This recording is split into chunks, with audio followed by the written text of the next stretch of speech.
Whoa, it's a beautiful day to do these reactions. Like it before you light it. I mean, actually go hit that like button, dog. Y'all be tripping sometimes. And hit the sub before you hit the bud. Man, look at this shit here, bro. I saved my date's life and then she broke up with me, dog.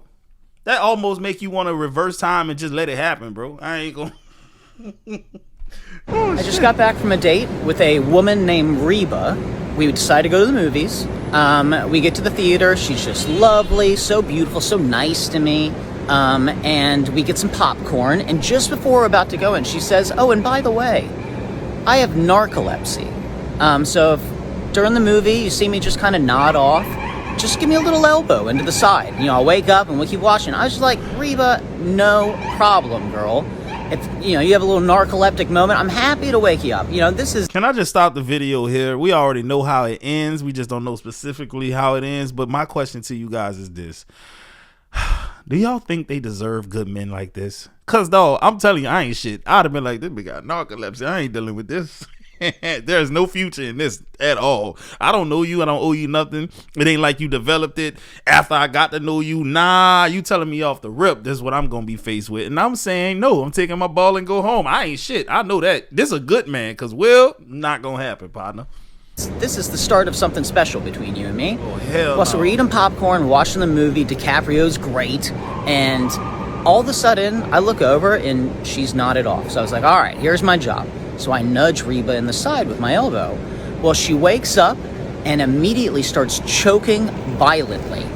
I was so panicked. I got up. I start screaming in the theater, "Reba! Reba! Spit it out, girl! Spit it out, Reba!" And then I was like, I need to take measures into my own hands. So I have to get behind her, Heimlich maneuver. I pull on her diaphragm and out pops a popcorn kernel. Reba had fallen asleep with the popcorn kernel in her mouth. And then we sat there and watched the rest of the movie, and afterwards she told me she didn't think it was going to work. After I just saved her life. And I let her put 3 pumps of the butter on the popcorn when I asked for 1. Bro, that's down bad, man. But listen, dog, just know that one day she could be at the crib chilling, eating popcorn, and just that's it. That's gonna be her last day, partner. You won. I don't hope that on nobody, dog. But this look like a good white man right here, bro. A good wholesome Caucasian man, and her loss. But regarding this whole they look smoked out theory, I'm not trying to ruffle feathers, but so many of you would not know smoked out if it was literally talking to you in your face. I know what a crackhead look like. I know what somebody who on them drugs look like, bro. Unfortunately, I've had a lot of run-ins with addicts. The people who do more than Seth Rogen, Snoop Dogg, and everyone who you think looks smoked out combined, it's Becky Homecki. It is literally Miss Frizzle. It is a soccer dad on Sunday after church, kids and wife in the car, on the way to the soccer tournament, and this fucker looks me in the face and says, "Yeah, I just need an ounce, maybe an ounce and a half, and heck, throw in 5 packets of gummies. We just need a little something to tide us over. We got a soccer tournament for the next couple days. Something to tide you up." I would facetiously play Russian roulette with 5 bullets in a 6-bullet chamber gun that 90% of rec users are not actually able to identify the other 90% of rec users. Because y'all saw Dazed and Confused and Cheech and Chong, and that's where it ended. But I'm telling you now, 2025 smoked out is not 1990 smoked out. They are different levels. And these people are functioning completely fine, walking among us, talking to you, and you don't know. You guys don't know. I'm telling you. Let me tell y'all something. When white people say white privilege does not exist, this is right here the best example that I know personally of white privilege. White people can sell drugs and use drugs and go under the radar, and black people just can't. I always tell people in New Orleans, if they really wanted to get the big drugs off the street, they'll go post up at the corner of Harrison and Elysian Fields, right? In Lakeview, Louisiana. Them boys got ounces of coke on them. They doing all kind of drugs over there. But the problem is they over police the Ninth Ward, the New Orleans East, Central City, Mid City, certain parts, and they let the white man drive right on by. Whole time he got an 8-ball in his pocket. But the thing is this, it's all about money at the end of the day. They figure a nigga don't got no money to get no lawyer, so we gonna get a conviction on him. I'm telling you, bro. White dudes, when I went to high school, they was the biggest drug dealers. Real talk. without throwing him under the bus, there's one dude, his daddy was actually a cop and he was selling drugs right on his daddy's nose. I'm just telling you, bro, that's some privileged shit right there. Cause dog, they over police the black neighborhoods. Whole time the white neighborhood, that's where the real drugs at. Straight up. And guess what? Tell y'all something else. I'm rambling. White people and black people, matter of fact, almost every race use drugs at the same rate. But it's mostly black people going to jail for the shit. Tell me that ain't no privilege, bro. Shut the fuck up, bitch! While grown women talk. Me on the next Love Island season just so I can show y'all what a real mean black girl is. Man, go ahead, man. We good. No, we're not talking. You're talking. Can you please back up? You're getting way too close. Can you please back up? At the end of the day, I'm a real ass nigga, bro, baby. Except it could have been worse. It could have been way worse. Right? Okay, Kevin. We here, right? This a man that got caught cheating, I'm thinking. You are a diversity hire. You are a DEI hire. You pander. You know, and she thinks she's some kind of boss bitch. Yeah, you're a bitch, but like you didn't get that way because you're a super smart boss. You got that way because you're super bitchy black token. Like, it is what it is. So I don't know that anyone's ever told her that. But that's the obvious and I'm kind of done with all the Uncle Toms. In a way, I'm done with all the Uncle Toms. I'm done with Jason Whitlock. I'm done with Candace Owens. I'm done with all the Uncle Tom token blacks. Like, you're not that smart. You're not even that conservative. You built your career on a grift that is now dead. You were hired when diversity quotas were a thing. You were hired when white guilt is a thing.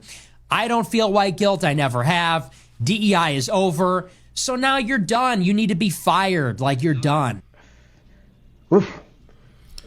Man, let's just who did DEI benefit the most? All right, DEI, diversity, equity, and inclusion initiatives have generally benefited groups that were historically underrepresented or marginalized in workplaces and institutions, such as women, racial and ethnic minorities, LGBTQ individuals, and people with disabilities. These initiatives aim to create more equitable opportunities and representation across leadership, hiring, education, and organizational culture. Main beneficiaries of DEI: women, especially in industries or fields previously dominated by men, gain better access to advancement and leadership positions. Racial and ethnic minorities have seen increased representation and support in hiring, promotion. LGBTQ employees receive protections, better workplace policies, and increased inclusion. Break it down by race and gender. There it is right there, guys. DEI efforts in workplaces have impacted racial and gender groups uniquely, with white women seeing the greatest measurable gains. Man, Nick Fuentes, shut the hell up, man. See, here's the thing about a lot of those guys. They know that the people that they are talking to are not going to go fact check them because they take their word for the gospel, dog. It's so many things that they say on the internet that if you just do a simple search, you can quickly see that they're debunked. People talking about gun violence and shit with people. They ain't going to tell you that, like, across most major cities in the country where a lot of black people live, the crime rates are actually significantly decreasing. Like, New Orleans have less homicides this year than last year. Jackson, Mississippi has less homicides this year than last year. Compton, less homicides this year than last year. It's kind of consistent across the board, but they're not gonna tell you that, bro. The shit crazy. But you know, if you're not intelligent enough to go and do your own research, I don't know what to tell you. I like my nigga out the grid. I don't like no nigga that be on the internet talking about posting a picture and you get 378 likes in 1 minute and all them loves and hoes, heart and pictures and shit. I don't want that type right there. I like mine out the grid. I don't even want mine on the internet because hoes just be weird and I didn't know what time for all that. Like, you know what I'm saying? Keep that shit over there. That ain't my kind right there. I just don't want it. I like the one that's out the grid, out the way, only go to work, come home. That's it. That's all. Like, none of that internet shit. I don't even like them internet niggas. Like, you know what I'm saying? No. Am I an internet nigga? I feel like I'm only an internet nigga because of YouTube, but in real life, dog, like, bro, I promise you, most people I know don't even know that I'm a YouTuber. I don't go around telling people that. I guess I don't care. If you go to my Instagram right now, that boy Will, you don't even see YouTuber with 230K and 30K and however many Ks I got, because I got a couple channels. I don't even tell people this shit. I'm probably one of the worst influencers ever because most people will plaster that across their shit because that's a badge of honor to them. But like, bro, I be out the way, dog. I be chilling, man. Oh, you too bad, nigga. Because the first time somebody say that to me, dog, I swear, I'm gonna get disrespectful. I know me. My daddy talking about some bring home a cherry coke. Nigga, do you know how much these is? $10.49. I tell you what you can get. The fuck out my face. You can get one of these cherry colas right here. $125. That's what I like to see. Yeah. Hey, bro, inflation is real, dog. Cause bro, listen. I'm an 80s baby. A late 80s baby. Almost 90s. But with that being said, bro, I'm at the age where I'm really seeing like inflation in real time. Like, man, you know how them old folks be, man. I remember when the Coke was 5 cents, man. Now I sound like them niggas. Cause dog, I remember back in the day, you can get 4 bags of chips for $1. They was 25 cents a pop. That same bag of chips got more air than chips now, and it costs 3 times that amount. Like, bro, nah, we not doing that no more, man. We done with chips. That is all. Yo, I'm at Walgreens looking at freaking cards. Does anyone else think that this is whack? There's a whole section of cards for black people, and it's from Hallmark mahogany. That's fucked up, isn't it? Why is DL? I don't even follow this nigga. I guess because I just watched one of his last videos. But anyway, bro, like, white people, let me ask y'all something, because a couple of y'all do watch me, bro. Why do white people be so concerned with us? Black on black crime don't affect y'all. Black happiness don't affect y'all. I don't understand it, bro. If you watching me, I'm assuming you ain't like that, but I know you know somebody who is, bro. We be living rent free in their head. And I like my niggas dope boy fresh. I don't play all that bell bottom jeans, big shoe wearing ass shit. Like, I don't play that.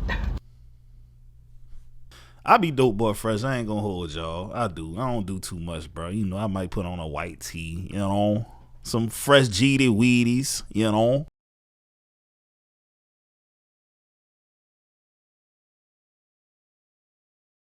Hey, bro, I'm gonna keep it real with y'all. Out here in the city of New Orleans, man, we violate traffic laws in front of the police, dog, and they don't tell us nothing, dog. So this right here don't even surprise me. This is overboard, this OD, but like, yeah, I'm not surprised. Fuck me, girl, fuck you. I don't give a fuck about. Man, that little dude. I didn't realize how big Drewski was. I just know him as he's just a good dude. Guy. Yeah, he's just a good guy. It's hard to get him to pull his credit card out when you're at dinner or like the club. Still? He never pulls out his card. I went out with him. I paid for dinner and it was like fucking like $6,000. I paid for because there was girls there and shit too. And then we went to the club and like he starts ordering tequila and shit too. I looked at him. I'm like, buddy, you're pulling out your fucking card. Like, did he? Yeah. I was like, buddy, I've seen 6 Google commercials with you, 2 AT&Ts, fucking this and that. I'm like, pull out your fucking Price card. Sticks. But no. Hey, I like Drewski, bro. He said, nah, man, this is a form of reparations. Let me get that out here. Hey, bro, it's gonna be a tough sell if somebody just like compiles a clip of me saying all kind of crazy shit like this, dog. It'd be like, man, that nigga is he racist? No, I'm not, bro. I just be calling a spade, bro. Shit. People don't like the truth sometimes, man. You rubbing my hair feels so good back on my knee. I love rubbing your hair, baby. And I love rubbing you down, you feel me? Oh, man. President is back to New York fucking city. I turned 28 today, and I'm blowing 280 fucking thousand on these fucking heads. I run the city, you fucking peasants. I'm outside. Last time was the Louis bag. This time's the Gold Yard bag, nigga. I'm outside, nigga. I run the city, nigga. See, I say shit about black people. This ignorant, this stupid right here, bro. I wish I knew where he was at, man. We could line him up right quick, dog. Real talk. I'm telling my little partner, Pookie Will, where he at. Go and get that bread. He looks soft, too. He look like he a good, easy lick. I'm a white woman with black children, and the things people say to me sometimes about my kids absolutely blows my mind. And while the I bet it's your people, too.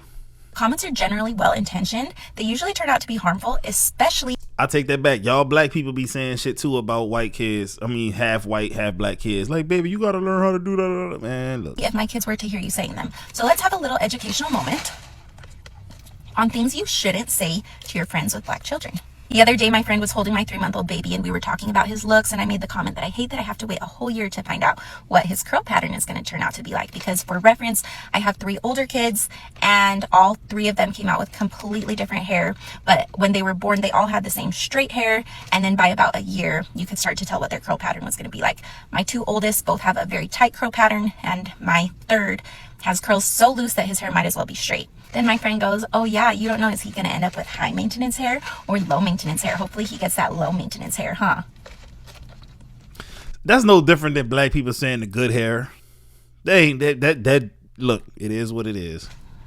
Huh? I thought it was gonna be worse First than of that. all, what does that mean? Because it sounds like you're implying that I'm hoping that my fourth baby doesn't get tight curls. And if that's the case, it sounds like you're implying that I wish my two oldest didn't have tight curls because they're too high maintenance to take care of. But that's not the case at all. And imagine if they heard you say that. Thankfully, they weren't in the room when you said that. But imagine if they heard you putting that negative connotation on their curl pattern. I have never once wished away their tight curls. I have never once wished that their hair was easier to do or lower maintenance. I genuinely am so grateful that I get to learn how to do hair different than mine. And I just think it's so funny that people think I would wish that their hair was lower maintenance. And the reason I bring this up is because this isn't just a one-off situation. The amount of times I've received comments like that about my kids' hair, talking about, oh, their hair must be so hard to do, huh? Was it so hard to learn how to do your kids' hair? Yeah, just stop those comments. Take this as a learning moment. Don't make comments like that about your friends' kids with curly hair. Okay? Thanks. Bye. Love you guys. Yeah, dog, that shit crazy, man. But I've seen some wild shit in the comment section of videos like the one she describing, and then people will be like, I wonder if he's gonna grow up and become a criminal and take after his black side.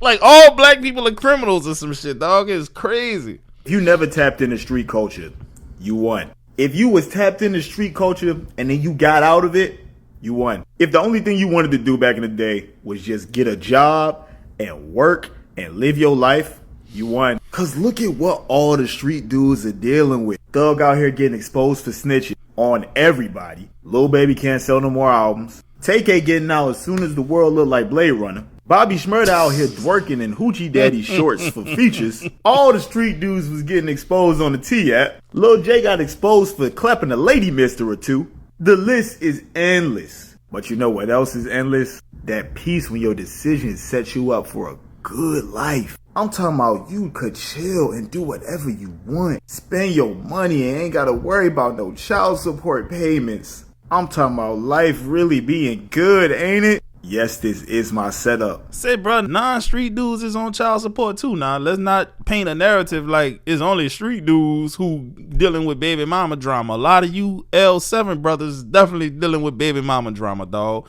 But at the end of the day, most of the shit he just said is some real shit. Fuck these grown ass kids. So you all mad at me because I decided to change my life? I decided to come out the closet and not be hidden in the closet with my kids' emotions? That I decided that I'm not going to let them bury me in a grave of their emotions, making me depressed, making me sick? So you mad at me because I found me and I'm saving me and you too scared to save your damn self? Oh, wow. So you want to be mad at me because I'm free and you're not?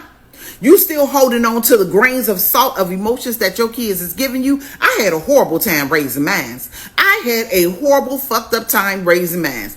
I tried to show them the right way and them motherfuckers kept going the wrong way. I had a horrible time and I wish they would take accountability for the bullshit that they took me through from the age of 12 all the way until adulthood. No, I don't want them motherfuckers in my life. Only thing I can get them is a cold-hearted bitch. That's all they can give me. Because all they give me is depression, heartache, abuse, verbal, mentally, financially. I don't have shit to give them and they don't have to give me shit. Fuck these grown-ass kids. I'm free. I'm free. You motherfuckers can still be bounding in the closet. I'm free. Fuck you too. Damn, when a woman's fed up, it ain't nothing you can do about it. Boy, listen, dog, what her kids did to her.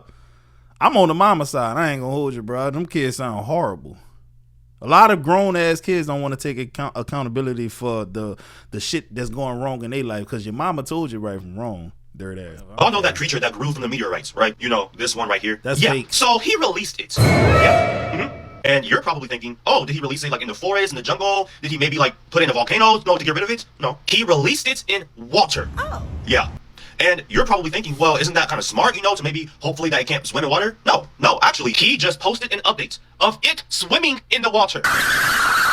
So not only did this man just release it into the jungle, but this thing can now swim. So now it can just swim to other parts of the world and possibly reproduce. Or even worse, contaminate the water source. Yes, you heard that right. Y'all see this? Do y'all see this? Now, I'm really hoping this man did not put it in a water source near his house, because if he did, now his water supply has a risk of being contaminated. Would you rather him put it in a water source next to your house? Let his water be contaminated. Shit. That creature has been growing so huge, it's actually insane. Like, when he first found the creature, it was the size of this. Literally, like, it could barely fit in my palm. Now that thing can't even fit in a vault. That's how big it's gotten. Who knows if it can get bigger in the water. Imagine you're just in a lake and you just see venom approaching you. Like I say, it's always something new every single day. I don't even know if I should be shocked at this point. I mean, September has been September. Let's just say that. I just know it's never us.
I'm just mind blown at the fact that, like, it seems like new powdery substance just kept, like, it was never ending. It just kept coming and coming. Pause.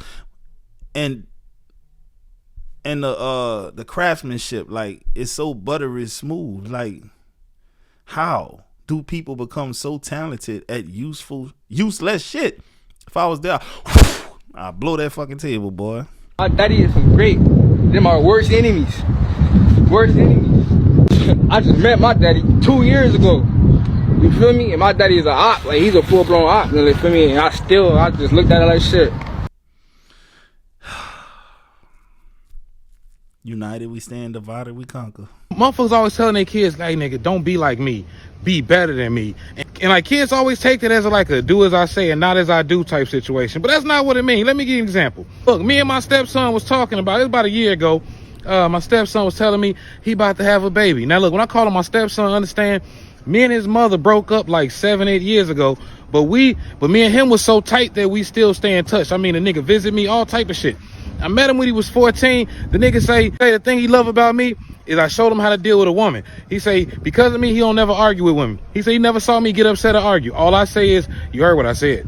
And that's just what it is. And that's, to me, that's all in life, because you heard what the fuck I said. Look, bitch, if we ain't on the same page, I'm just gonna close the fucking book. So look, little bro gonna ask me, he say, man, you got any advice? He gonna say, man, Rob, I'm just saying, man, you one of the best men I've ever known in my life. Man, I know you got some type of advice for me as a new father. You know, you like one of the best men I've ever known in my life. And I had to be real with him. Nigga, I'm an anime dad. I don't know if you know what that means, but nigga, I'll walk away from my whole motherfucking family. My whole family, just to pursue my dream of being the king of pirates. Like, you don't understand. Like, I could be doing something for a good cause for the fam, working every single motherfucking day. And let me be on my way home from work. And I see a portal. In that portal is a whole nother world with magical beasts and shit flying. Man, fuck them kids. Fuck my wife. Fuck all of them. Right through that motherfucker. And I'm out this bitch. And if you won't do it, that's because you boring. Fuck you. Follow me. Fuck, man. I don't even know what to say to that. The fact that his stepson still has a tight relationship with him, and the fact that he said, basically, nigga, I would have walked away from y'all. Oh, all right, guys. I hope y'all enjoyed this video. Y'all know what it is. Leave them comments in the comment section. I'm gonna get at y'all on the next one.